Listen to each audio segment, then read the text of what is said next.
Vaillant peuple togolais, je te salue. Je salue tout le peuple togolais. Tous les leaders de partis politiques, tous les leaders de la société civile, tous les leaders des associations de défense des droits de l'homme,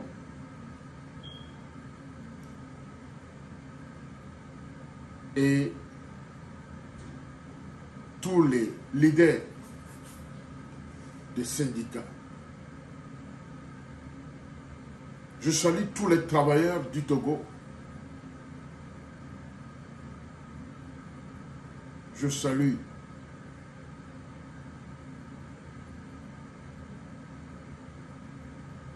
les Togolais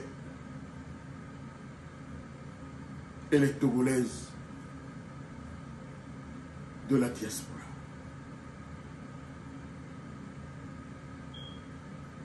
Mes chers compatriotes,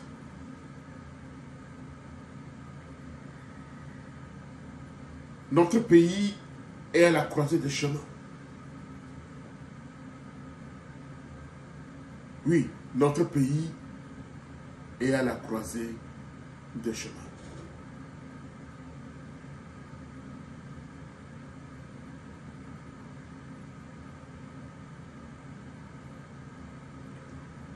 Une loi venait d'être votée à l'Assemblée nationale modifiant encore notre constitution, mais également changer le régime politique dans notre pays.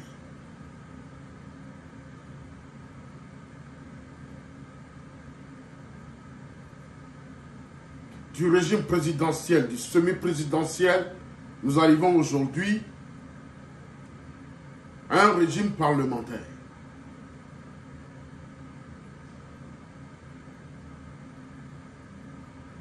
Et mon intervention de ce jour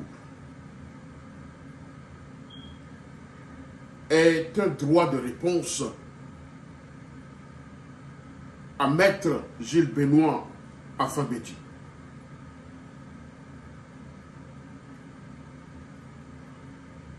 Je viens d'écouter M. Gilles Benoît Afambédi, qui est un avocat, un juriste, qui connaît le droit. Il était face à un journaliste qui lui posait la question de savoir quel est son avis sur ce qui se passe à l'Assemblée nationale. Et qu'est-ce qu'il pense de ce régime parlementaire? Vous savez, tout le monde a le droit d'expression, de parler, de donner son opinion. Mais à entendre M. Gilles Benoît Afambédi, je puis affirmer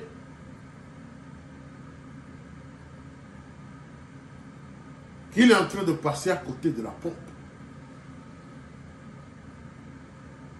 Lorsqu'il affirme que c'est une bonne chose pour le Togo parce que il n'y aura plus de morts, il n'y aura plus de tueries et il n'y aura plus de dépenses énormes à faire pour organiser des élections. Et ça éviterait des tueries et que sais-je encore.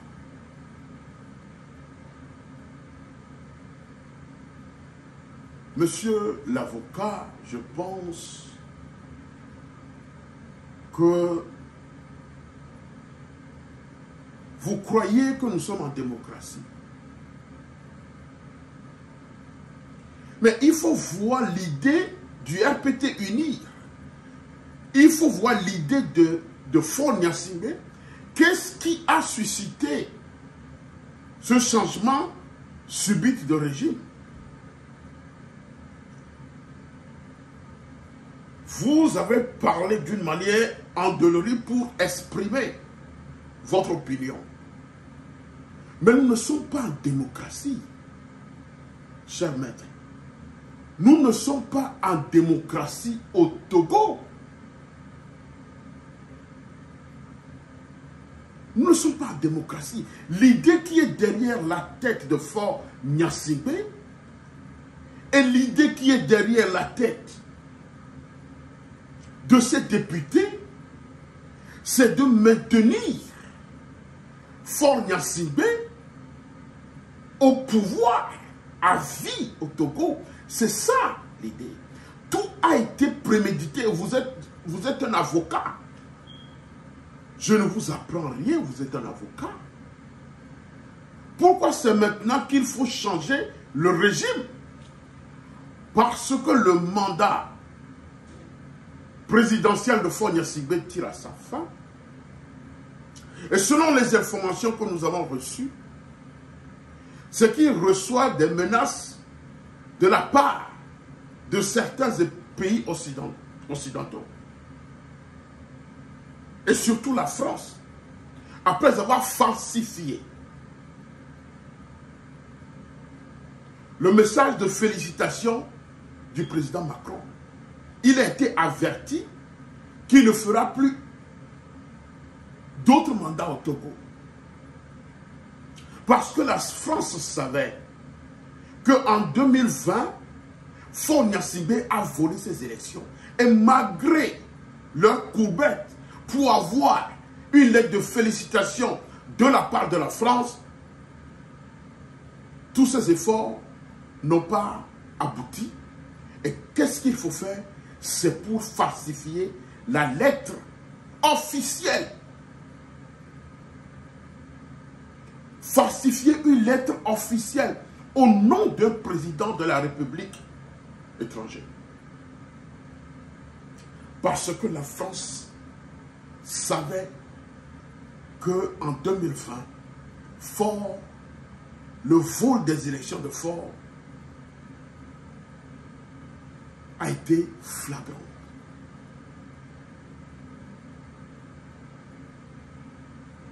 A été flagrant. Donc, qu'est-ce qu'il faut faire? C'est de trouver une solution pour bluffer certains Togolais qui sont dans la... Certains Togolais qui sont dans le sentimentalisme politique. Vous me comprenez? Donc, avant de parler, il faut analyser la forme et le fond de ce régime parlementaire qu'on nous étale. Un régime qu'on a voté nuitamment, ce n'est même pas ça le problème. On peut voter une loi à n'importe quelle heure. Mais il faut voir la manière dont les députés ont introduit le projet de loi. Comment le projet de loi a été voté. C'est cela. Aujourd'hui, Faure Gnassingbé dispose de 15 jours, comme le stipule la Constitution. La Constitution lui donne 15 jours pour promulguer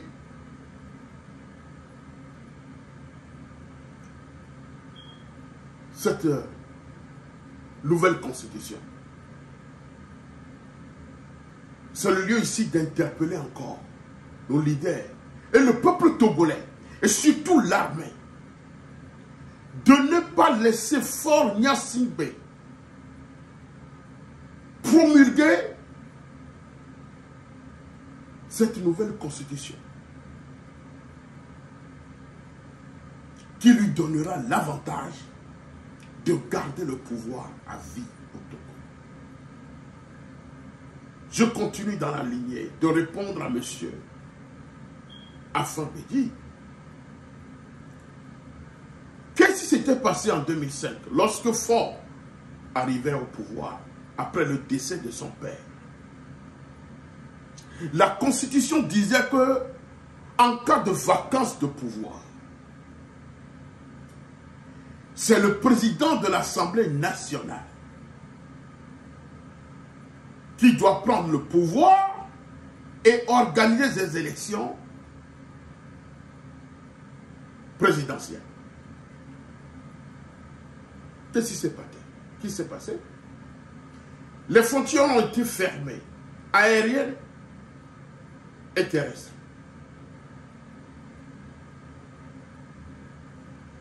Il aurait pu laisser Fambarara Nachaba de rentrer au pays parce qu'il n'y a pas de vide constitutionnel. Il y a le président de l'Assemblée nationale qui est en voyage et dès l'annonce du décès du président de la République, il a immédiatement pris un avion pour revenir dans son pays. Et qu'est-ce qui s'est passé? On a détourné l'avion pour se poser au Bénin. Tout cela pourquoi? Pour que Fambarara Nachaba ne puisse pas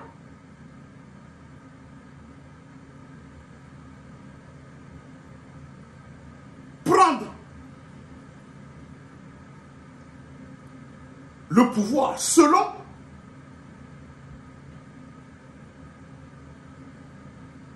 la Constitution.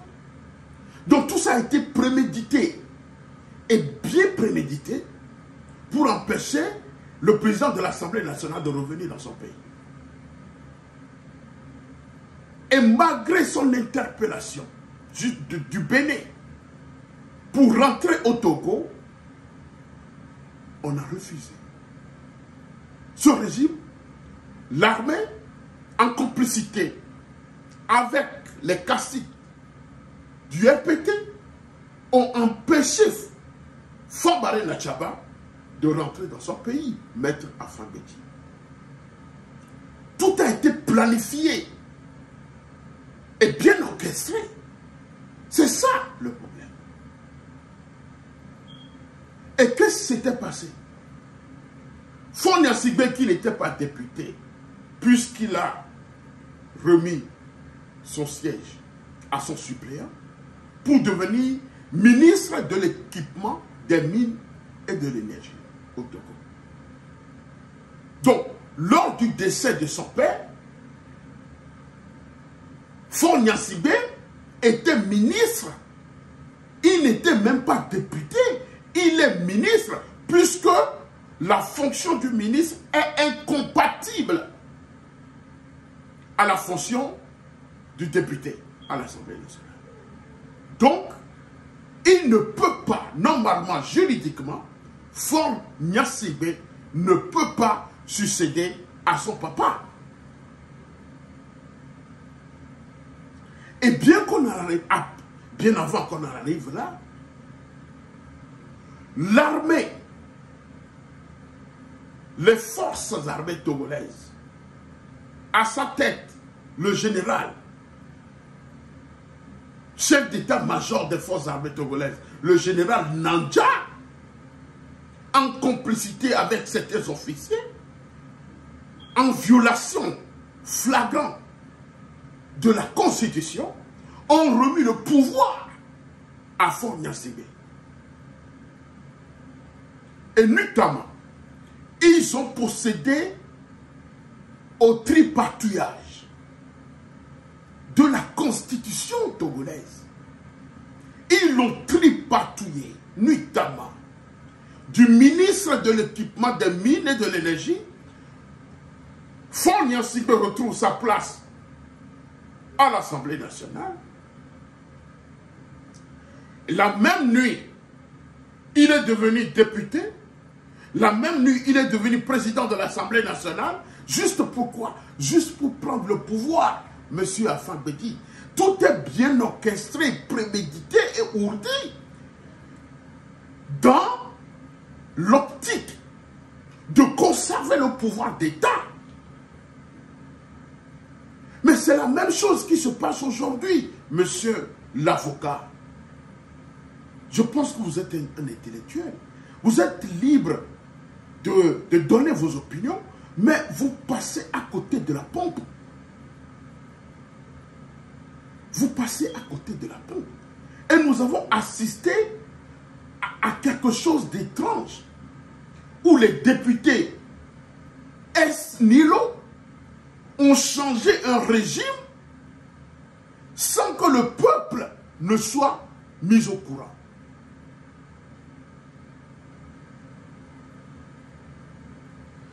Est-ce qu'on peut changer un régime?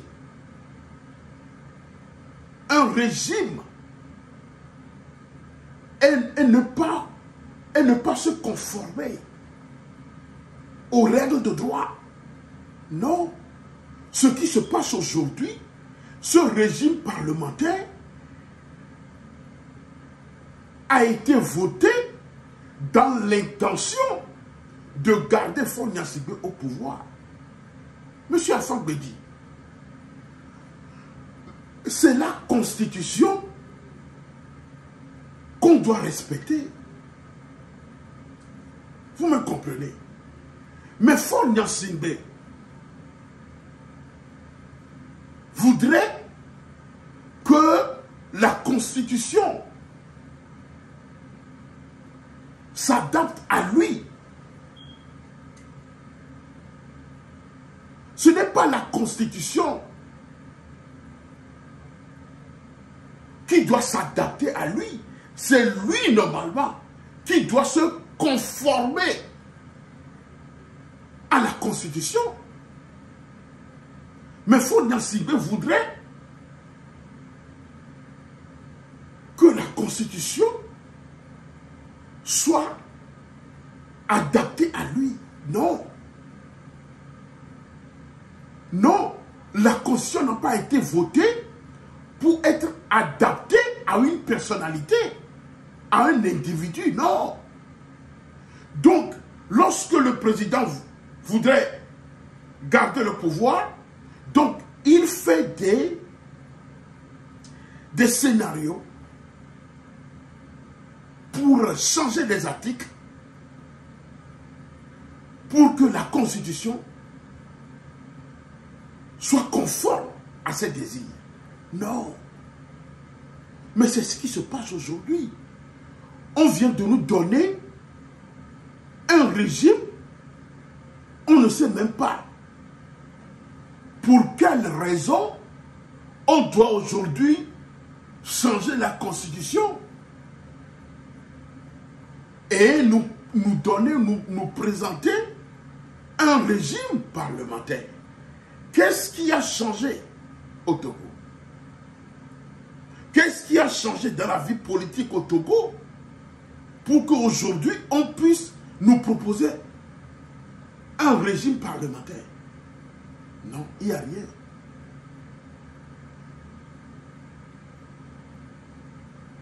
L'idée qui est derrière cette nouvelle constitution, c'est que Faure soit assuré de sa pérennité, de sa pérennisation à la tête du Togo. Puisque ce régime qu'on nous propose aujourd'hui, ou bien qu'il venait de voter,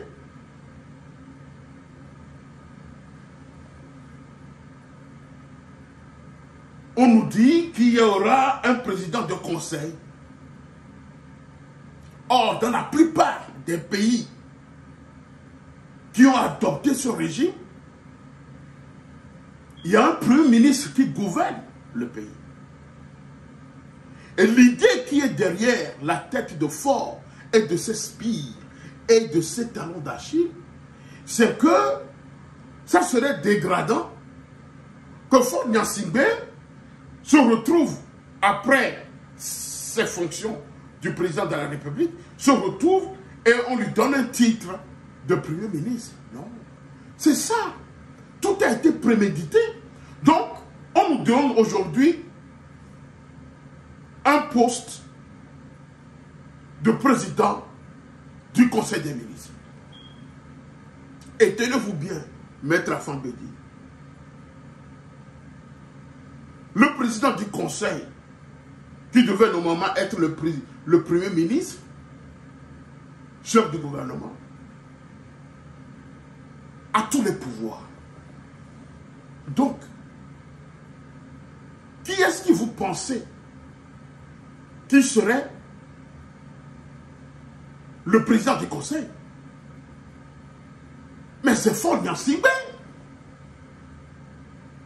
Puisque le président du conseil a tous les pouvoirs, il est le chef suprême des armées, c'est lui qui contrôle les activités de l'État, c'est lui qui dirige et contrôle l'action du gouvernement, il est c'est lui qui est le chef du gouvernement, c'est lui qui préside le conseil des ministres. Mais c'est cela. Et ce qui est encore pire, c'est que pour devenir président du conseil des ministres, cette personne doit être le président du parti qui a gagné les élections législatives et qui a la majorité à l'Assemblée nationale. Vous pensez que Faure Gnassingbé va démissionner de la tête du RPT uni? Non! Puisque ce régime stipule que c'est le président du parti qui a la majorité à l'Assemblée nationale qui devient automatiquement président du conseil. Donc, qui est le président du RPT uni? Qui est à la tête du parti RPT uni? C'est Faure Gnassingbé. Donc, d'office, c'est lui qui deviendra le président du conseil. Donc, tout a été manigancé et ils ont tripatouillé encore la Constitution comme une promenade de santé. Comme une promenade de santé. Pour garder Faure Gnassingbé à la tête du Togo. Éternellement. Parce que je vois mal que Faure Gnassingbé pourrait accepter un poste de président honorifique, puisque ce régime nous dit qu'il y aura un président du conseil et un président de la République qui n'aura pas de pouvoir, mais qui ne serait que là, qui serait là comme il a dit qu'il serait juste inaugurateur de chrysanthème, un poste qui serait un poste honorifique, mais c'est le président du conseil qui gouverne le pays, qui prend des décisions. Nous savons très bien qu'il doit rendre compte au Parlement, puisque c'est le Parlement maintenant qui contrôle l'exécutif. Bien entendu que le président du conseil a tout le pouvoir, tous les pouvoirs, mais cette fois-ci, c'est le Parlement qui contrôle l'exécutif. Mais nous sommes, c'est-à-dire que dans la forme des choses, on pourrait normalement avertir le peuple.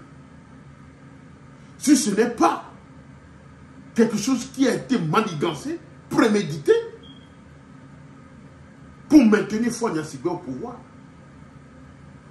Parce que nous connaissons le système. Nous connaissons le système. Vous me comprenez? Il sait très bien maintenant que le vol des élections de 2020 en est de trop. C'est-à-dire que ça a été flagrant. Ce vol qu'ils ont orchestré a été flagrant. Parce que Faure Gnassingbé a été battu à plate couture. Et il sait très bien maintenant qu'il ne peut plus organiser des élections dans ce pays. Et il a gagné facilement. Parce que l'opinion internationale, y compris les États-Unis, la France, l'Europe, ils savent très bien qu'en 2020, Faure a volé les élections. Et que c'est le docteur Agboumé qui a gagné ces élections. Mais ils ont fermé les yeux sur ça. Ils ont fermé les yeux sur cela. Juste pour garder Faure Gnassingbé.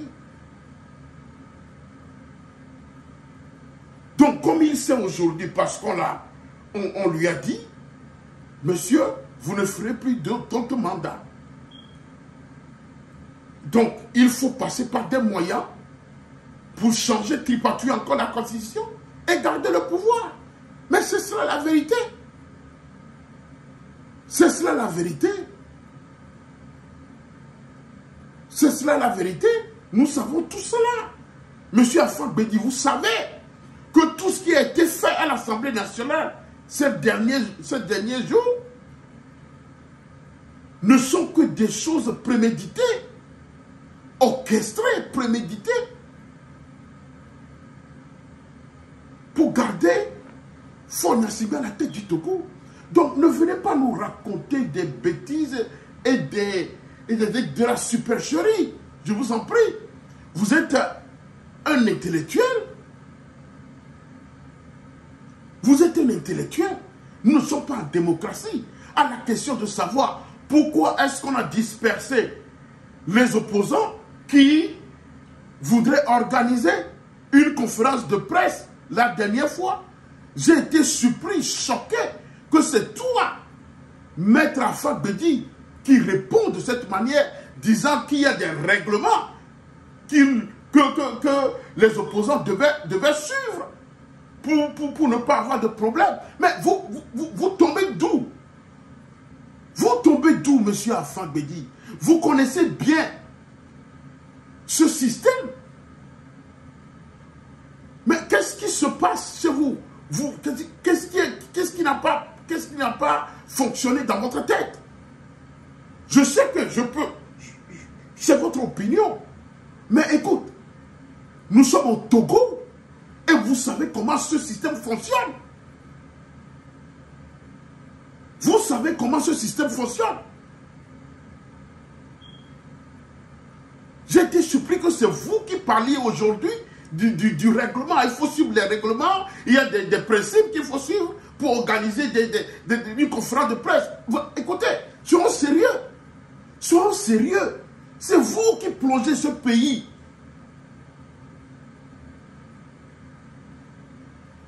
dans la détresse.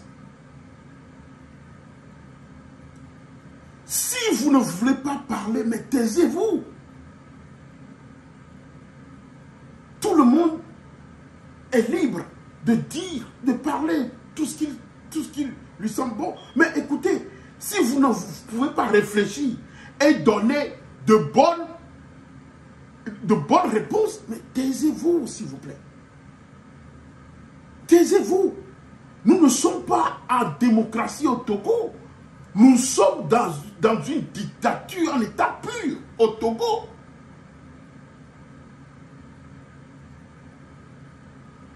Nous sommes dans la dictature.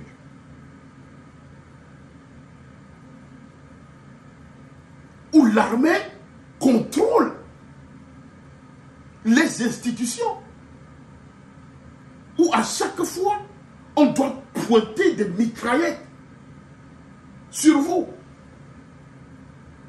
Donc après 8 années, vous êtes reculé pour revenir raconter des bêtises. Tu n'es pas sérieux. Donc, peuple togolais, Faure Gnassingbé est, selon la Constitution, à 15 jours pour promulguer cette nouvelle Constitution. L'armée togolaise, je vous avais interpellé hier. Faure dispose aujourd'hui de 15 jours pour promulguer cette nouvelle Constitution. Et je peux vous garantir que si vous laissez ce monsieur promulguer cette loi, ça serait dommage pour le Togo. Et c'est le lieu de libérer notre peuple.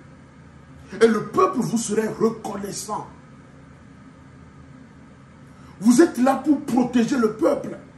Non pas pour protéger seulement que le peuple, mais pour servir le peuple.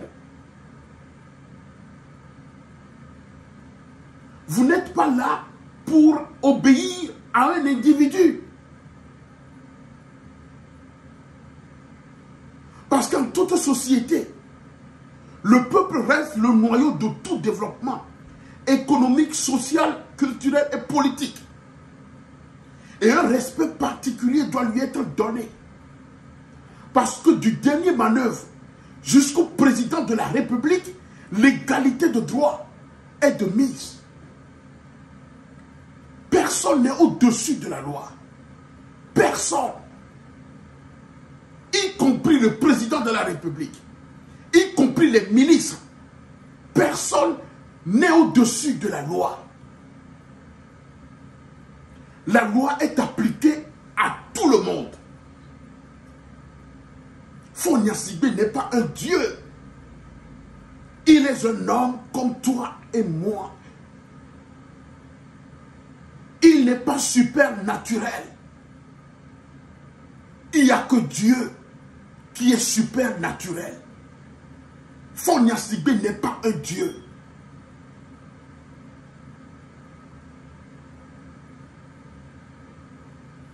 Votre vie n'appartient pas à Fort. Il s'en fiche pas mal de votre vie.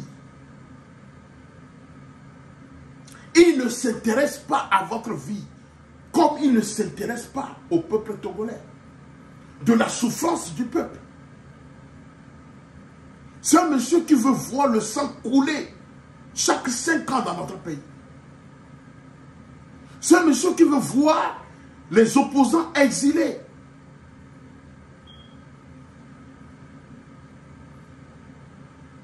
C'est un monsieur qui veut tuer perpétuellement. Donc il est prêt à tout faire pour ne pas céder le pouvoir. Sinon, ce régime qu'on nous présente aujourd'hui, c'est encore une provocation. Une provocation de plus pour brûler notre pays. Pour créer une crise politique dans notre pays. Et ce n'est pas normal. Vous avez vu la manière dont Dr Agbomi Kodjo et Monseigneur Kodjo ont quitté ce pays pour s'exiler et trouver la mort à l'extérieur de leur pays, de leur terre natale. Est-ce que c'est normal?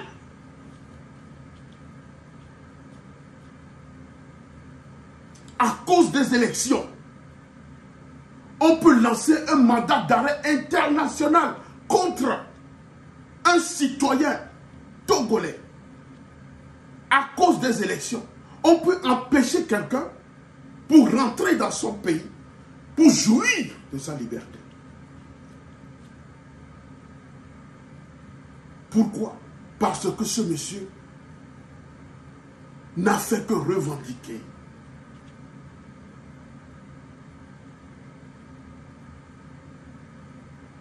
Il n'a fait que revendiquer sa victoire. Vraiment, c'est triste. C'est triste. C'est triste qu'il y ait des individus qui persécutent leurs propres citoyens à cause du pouvoir. À cause du pouvoir d'État.